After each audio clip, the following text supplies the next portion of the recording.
প্রথম কাতার, লাইনে দাঁড়ালাম, ঢুকলাম।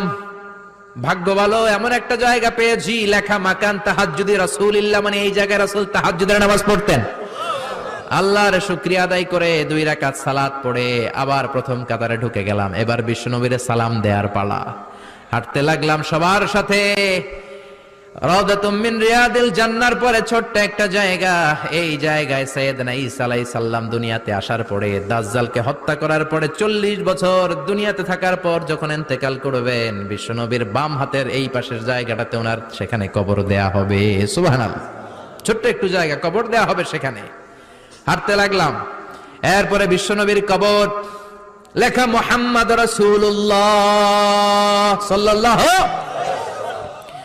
যেই নবীর কথা ছোটবেলা থেকে এতদিন পড়লাম, যেই নবীর হাদিসগুলো শিখলাম, যেই নবীর জন্য আমরা দেহের তাজা রক্তটুকু বিলিয়ে দিতে পারি কি পারি না?